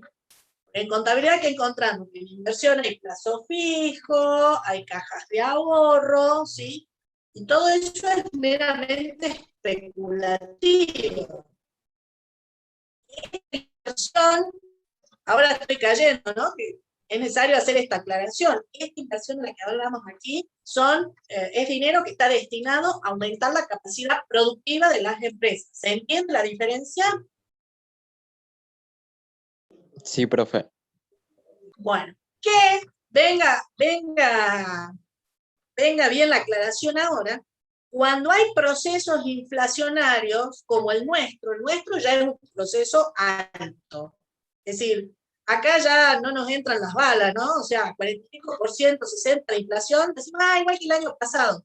Hay países como Uruguay que en todo el año tienen 1% de inflación. Cuando llegan al 4% se quieren morir. Anual, ¿no? Le estoy hablando. Entonces, cuando hay procesos inflacionarios, este funcionamiento, esta inversión para aumentar capacidad productiva, se ve seriamente dañada. ¿Por qué? Porque la gente dice, bueno, ¿para qué la capacidad productiva si hay inflación, los precios aumentan? Más bien, meto en plazo fijo, o como ustedes están haciendo, me voy al Bitcoin, ¿sí? Entonces, ¿qué hago? Especular. No está mal, o sea, es lo que hay en nuestro país, ¿sí? Entonces, por eso se dice que estos procesos de inflación hay que combatirlos, hay que reducirlos y no lo podemos hacer, estamos en medio de este problema, porque ¿qué es lo que ocurre? La gente en vez de decir, bueno, a ver, meto este dinero en esta empresa que se dedica a producir, no sé, supongamos, jeringas para las vacunas ahora, no, mejor compro el Bitcoin. ¿Me entienden? Bueno, es entendible, porque es lo que pasa en nuestro país, ¿sí? Pero la inversión de la que hablamos en economía es la que está destinada a la compra de bienes de capital. Bueno, con esto cerramos lo que es circuito económico y ahora vamos a ver brevemente pensamiento económico, ¿sí? Profe, Sí. ¿puede explicar lo que dice abajo de la diapositiva? Sobre inyecciones. Sí. Bueno, es lo que yo les había dicho, que el ahorro son fugas. ¿Se acuerdan que les había dicho? Entonces los mencioné. Les dije, lo que no consumen las familias, lo que no gasta el gobierno, lo que no gasta el sector externo, ¿sí? Son ahorros. El ahorro de la familia lo tienen acá marcado. El ahorro del gobierno, el ahorro del resto del mundo, ¿sí? Son fugas, en principio. Es dinero que se sale del sistema económico, ¿sí? ¿Por qué? Porque la familia no está comprando la totalidad de sus ingresos, no lo está destinando a la compra de bienes y servicios. Hay algo que queda disponible. Entonces, una fuga de ese circuito, ¿sí? Estamos viendo. Y cuando llega aquí al banco, como dijimos, ¿sí? En esta unidad ahorro-inversión, luego se convierte en inyecciones, ¿sí? ¿Por qué? Porque se inyecta acá al circuito económico. Vuelve al circuito económico, ¿sí? ¿Se entiende? Sí, profe. Bueno, muy bien. Esa era la aclaración que estaba ahí abajo, pero que yo se las había mencionado. Bueno, vamos ahora a pensamiento económico.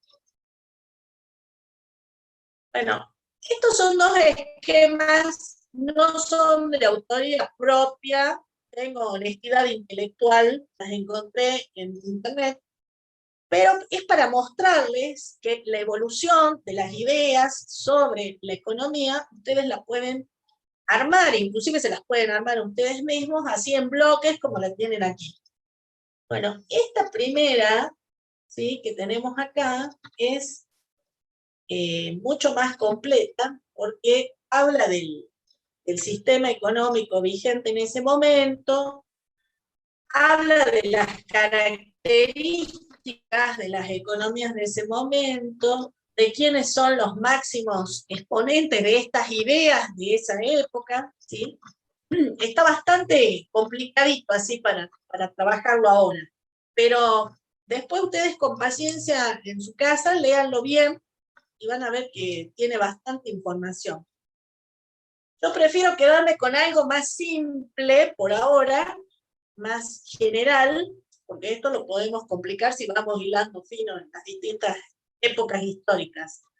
Normalmente este tema los aburre espantosamente porque a nadie le gusta la historia, pero la verdad es que para poder comprender economía hay que estudiar historia. ¿Se acuerdan que cuando vimos, o mejor dicho, la profe Col, que allá en la primera clase les habré dicho que la economía como ciencia está vinculada, y yo creo que yo también se los dije, con muchas otras ciencias, ¿sí? Con la geografía, con la matemática, con la psicología, con la sociología, con la antropología, y también con la historia.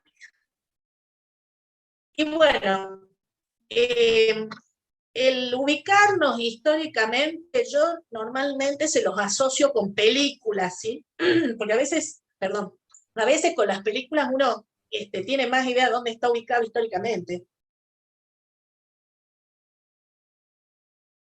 Perdón, lo que tiene este gráfico es que se salta mucho en la historia, voy a volver al anterior.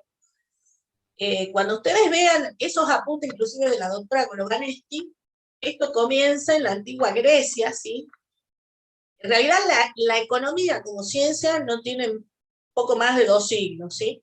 Pero existían ideas sobre cómo manejarse en la administración de los recursos, cómo resolver estos problemas de qué, cómo y cuánto producir, siempre, sí, qué, cuánto, cómo y para qué producir, siempre existieron. Nada más que, bueno, como es la historia del hombre, primero era todo muy rudimentario, ¿sí? Luego se fue sistematizando. Entonces, partimos de la antigua Grecia, donde a los emperadores, los que eran los filósofos, que ustedes habrán escuchado de ellos, ¿sí?, de Sócrates, de Aristóteles y demás, le daban consejos a los emperadores sobre cómo manejarse con el tema de los gastos, de qué hacer en algún aspecto con la economía, ¿sí? Luego, esto saben ustedes que hasta la Edad Media, bueno, esto de la antigua Grecia y la antigua Roma, ustedes habrán visto la película Gladiador, ¿sí? No es lo que conocemos ahora de la economía. No existían bancos ni nada por el estilo, era todo muy rudimentario, y como decimos, todo se producía para la mera subsistencia. Mera subsistencia y pagar impuestos, es decir, el pago de impuestos siempre existió, ¿sí?, desde que el hombre es hombre. Luego tenemos la Edad Media, donde por esta historia del cristianismo, de que había un fuerte teocentrismo, es decir, estaba todo centralizado en Dios, en las ideas de la Iglesia, no se veía con buenos ojos el comercio, mucho menos el préstamo de dinero.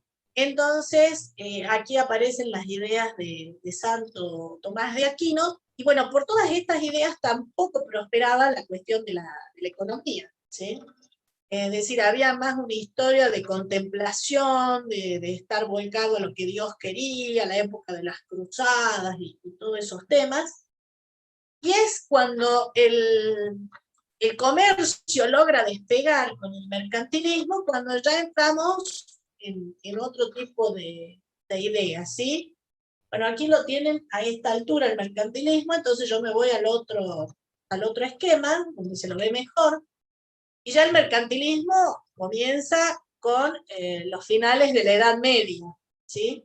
Cuando ya hay intercambio, cuando ya hablamos de economías abiertas, se forman además políticamente, desaparecen estos señores feudales, aparecen los nuevos estados, ¿sí? Se ve que la riqueza está en el comercio, ¿sí? Esto va a coincidir, verán ustedes aquí estas carabelas, ¿sí? Con el auge de los viajes de Colón, de Marco Polo y demás. Es decir, la llegada de Colón a América no es casual, era porque se estaba buscando aquellos lugares. ¿Recuerdan que quería llegar a la India? ¿Sí? Termina llegando acá a América y encuentran oro y encuentran plata y demás. Y todo esto alimentaba estas ideas de que la riqueza era en función de las balanzas comerciales favorables y de tener mucho metal en las arcas, ¿sí? Entonces, de allí el mercantilismo. Con el tiempo, ¿sí? Aparece en Francia, unos 100 o 200 años más tarde, la idea de los fisiócratas. Para ellos la riqueza no estaba en ese comercio, sino que estaba en la tierra, ¿sí? Y bueno, los fisiócratas tienen grandes aportes a la economía. Ustedes van a ver más adelante el estudio del Producto Bruto Interno. Bueno, la forma del cálculo, las tablas que se usan, los orígenes están en las ideas de los fisiócratas, ¿sí? Ellos hablan de clases sociales, para ellos el clero y la nobleza eran clases estériles, así le llaman, que no producían nada, sino que vivían de los que realmente trabajaban. Y para ellos la riqueza estaba en el trabajo de la tierra, en la agricultura. Años más tarde aparece... Sí, díganme. ¿Alguien iba a decir algo? Bueno, yo avanzo y después las consultas las vemos todas juntas, ¿sí? Luego, con la revolución industrial aparecen las ideas de Adam Smith, nuevas formas de producción, porque hasta entonces todo era artesanal, ¿sí? Era la época de los artesanos, todas eran piezas únicas, y se demoraba mucho en fabricar, no sé, una mesa, una silla. Con Adam Smith y la revolución industrial, ya aquí aparecen las ideas del mercado, es decir, porque aparte era todo mucho más acelerado el intercambio, ya se producía todo más rápido, ya el comercio también, las transacciones eran más veloces, entonces aparecen todas estas ideas del mercado, de la mano invisible del mercado. Bueno, David Ricardo también hace sus aportes a esta escuela. Y luego aparecen, por ejemplo, después van a encontrar varios pensadores que hacen sus aportes, ¿sí? Por ejemplo, Thomas Malthus, él habla del crecimiento de la población y de la escasez de los recursos. De allí ya va a empezar la preocupación, ¿sí? Hasta nuestros días, que se traslada, y no sé si ustedes habrán visto que con el tema de la pandemia se vuelve a hacer foco en ese tema, qué es lo que pasa con el uso de los recursos naturales para producir bienes y servicios. Pero esto tiene que ver con la economía ambiental. Esto es algo que cada vez va a tener que ponerse más atención, ¿sí? Es decir, la producción de bienes y servicios, bueno, ¿qué uso de los recursos estás? Bueno, para Malthus tiene una serie de teorías, ¿sí? Y para Malthus, bueno, tenía una idea bastante realista, ¿no? Él decía que los alimentos crecían en progresión aritmética y la población en progresión geométrica. Entonces iba a llegar un momento que ya la población no iba a tener que comer. Pero resulta que él no contaba con la evolución de la tecnología. No sé si ustedes habrán escuchado hace poco la noticia de que están sino fabricando carne. Es decir, no se trata de matar la vaca ya, sino que van a fabricar la carne, ¿me entienden? No sé cómo es el manejo de las células, no sé cómo es la historia, pero se van a fabricar los bifes que no vienen precisamente de la vaca. O sea, esto Malthus no lo tenía ni ahí pensado, ¿no es cierto? Así que bueno, miren a dónde están.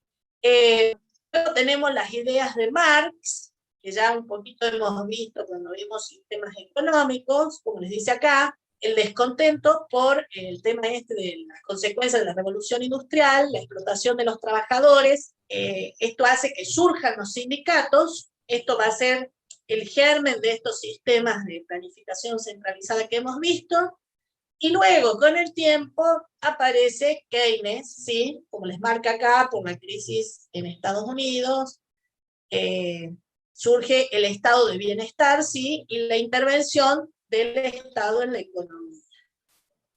Es decir, el estado del bienestar, ¿cuál es? Ese estado que busca que llegue la salud a la población, que la población tenga educación, que la población tenga seguro social, bueno, todos esos temas, ¿sí? Que con el neoliberalismo se hace marcha atrás a todas estas propuestas e ideas de Keynes. Yo dentro de los apuntes me gusta remarcarles, dentro del pensamiento económico, lo más avanzado que hay, que son las propuestas de Amartya Sen, que es un economista hindú, que ganó el premio Nobel en el año 98, la facultad tiene un programa Amartya Sen, yo he dado clases en ese programa, ¿y qué es lo que se le reconoce a este economista? Él estudió la economía más allá de la matemática, ¿sí? Porque hasta que aparece Amartya Sen, ¿qué es lo que se decía en el mundo de la economía? Bueno, los países más exitosos son los que crecen, los que tienen el PBI más alto, pero esto es una cuestión numérica, ¿sí? Amartya Sen, ¿qué dice? No, bueno, pero ¿y cómo vive la gente en estos países? Porque a veces se ha visto que hay un crecimiento económico, como pasó en los países asiáticos, pero la gente, los trabajadores, no tenían buen nivel de vida. Entonces, Amartya Sen le propone a la ONU, ¿sí?, el cálculo de lo que se llama el IDH, el Índice de Desarrollo Humano, que en realidad dice, bueno, vamos a ver si realmente los países que dicen que son ricos, que son los mejores países, es así, porque para Amartya Sen no solamente tiene que haber un PBI alto, sino que además la gente tiene que tener una expectativa de vida alta, es decir, no sé si ustedes saben que las personas de acuerdo al país en el que nacen, en el momento que nacen, ya saben cuál es su expectativa de vida, ¿sí? Ya sea por el sistema de salud al que va a acceder, por la contaminación que hay en ese país, ya se sabe cuál es la expectativa de vida. Y el otro tema es la educación. En la medida que las personas nacen en ciertos países que le aseguran el acceso a la educación, bueno, para Amartya Sen, eso es el índice de desarrollo humano, es decir, medir lo que es económico, es decir, el PBI, lo que se produce, medir la expectativa de vida de esa persona y también el acceso a la educación. Si todos esos indicadores son altos, entonces realmente se vive en un país en el que se vive bien. Si no, es simplemente un PBI alto que marca crecimiento y nada más.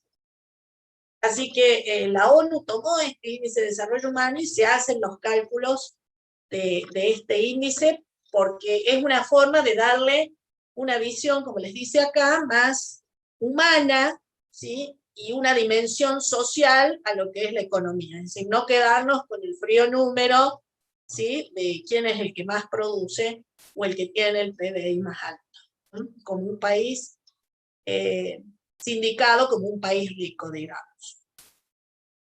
Así que bueno, esto no es más que el resumen, este último cuadro de esto que les he mencionado. Bueno, una palabra de Henry Ford, el creador del Fordismo, ¿sí?, de esta producción en serie y demás. Reunirse en equipo es el principio, mantenerse en equipo es el progreso, y trabajar en equipo asegura el éxito, ¿sí? Así que bueno, nosotros, yo y ustedes somos un equipo, ¿sí? Yo les enseño, ustedes aprenden, pero vamos a ver si llegamos con éxito hasta el final, ¿sí? Tenemos que trabajar todos juntos. Acá les voy a mostrar los apuntes que les subí, como les dije, fueron los últimos, para que lo vean, son las notas de la doctora Golovaneschi, que como les dije fue titular en algún momento de esta cátedra. Uy, miren, septiembre de 2007, hace mucho. Y acá tienen más completo este tema de las escuelas de pensamiento económico, ¿sí? El mercantilismo, la fisiocracia, tienen gráficos, ¿sí? El pensamiento clásico, bueno, las ideas de Adam Smith, con mayor explicación, ¿sí? No tanto como la de los libros, porque a veces los libros también como que se extienden demasiado y no justifica para el curso este. Y Marx, también a quien tenemos, a los neoclásicos, porque hay una escuela neoclásica también con ciertas ideas. Después viene Keynes y los neoclásicos, ¿sí?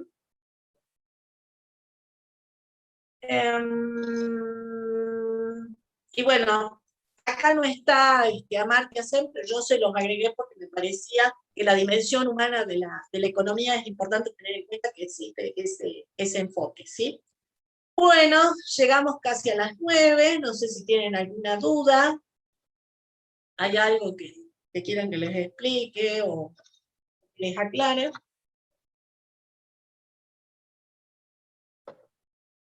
No, profe, ninguna duda. Profe, Sí. ¿por qué nunca existió un país netamente comunista y un país tampoco netamente capitalista? No, a ver, el capitalismo sí existió en su forma pura al comienzo. Como les digo, allá siglo XVIII, XIX, cuando comienza el siglo XX, que se produce esa caída de la bolsa en Estados Unidos, bueno, eso encendió las alarmas de que el liberalismo puro tenía sus peligros, ¿no es cierto? Usted me dice el otro sistema puro, el de economía planificada, digamos. Claro, el de Marx. El de Marx. Bueno, el de la Unión Soviética era de ese tipo de sistema. Y el de Cuba, cuando recién lo instalan, también. Todos al comienzo fueron puros, ¿sí? Después, ¿qué pasó? Que, bueno, el sistema de planificación centralizada, ¿qué es lo que se vio? Que, digamos, este tema el tema político también tuvo su peso, ¿sí? El tema que la gente no se puede expresar, hay una represión, le digo, en esos países, ¿no? No sé si hace poco vieron, salió la biografía de la gimnasta Nadia Comaneci. Ella venía de un país donde existía este sistema puro socialista. Y el tema es que en esos regímenes también, como le digo, hay una represión en lo que es la expresión, en la libertad de expresión, y ellos se basan en la propaganda, es decir, la propaganda, ¿cuál era? En ese caso, ella era rumana y ellos tenían los grandes gimnastas que ganaban todas las medallas olímpicas. Ahora estamos sabiendo que, pobre, todo lo que les hacían para que fueran los mejores gimnastas. Los castigaban físicamente. Vaya usted ahora a castigar físicamente acá a un deportista para que gane para el país. ¿Qué le pasa? Lo denuncian, ¿no es cierto? Es decir, como les digo, la economía no se da en el aire, se da en un contexto, en un espacio, ¿sí? Geográfico, en un contexto social, económico, político. La propaganda de Cuba, ¿cuál es? ¿A qué viaja la gente a Cuba más allá de las vacaciones? ¿Cuál es la propaganda política de ese régimen?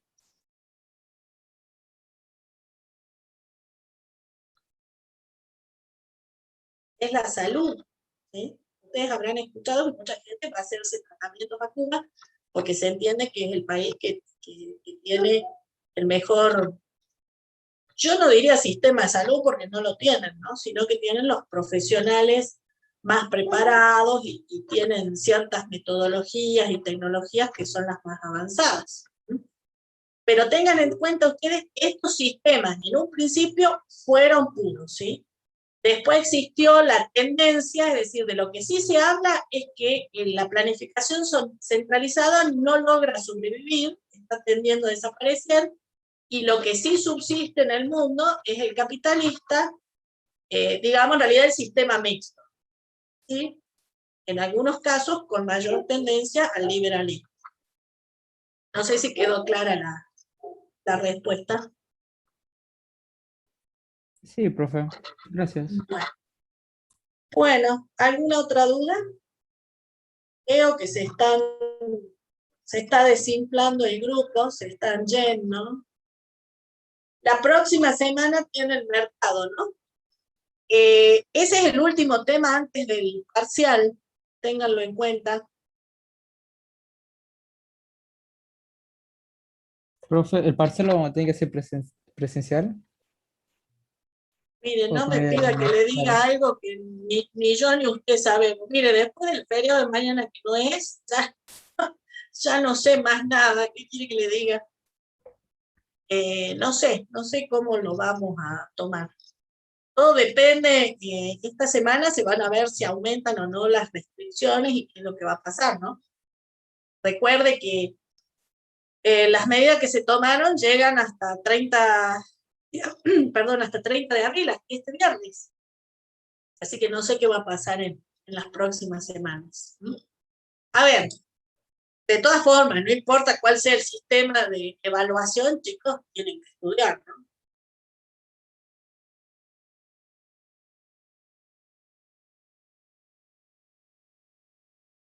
Bueno, si no hay más preguntas, libero a la clase, salvo los que tengan problemas que vencen, que vamos a ver cuáles son los problemas que están teniendo. Los demás están liberados, les repito, tienen las clases grabadas y los apuntes a disposición en el aula virtual, ¿sí? Bueno, yo los voy a ver cuando toque sistemas productivos, creo que en 2 semanas, así que bueno. Suerte para el parcial, ¿no? Más que suerte, estudien. Gracias, profe. Bueno. Gracias, profe. Gracias, Hasta profe. luego. Hasta luego. Nos vemos, Chao a profe. los que se van. Gracias, profe. Chao. Hasta luego, profe. Chau, profe, que tenga buena noche. Gracias, a ustedes también.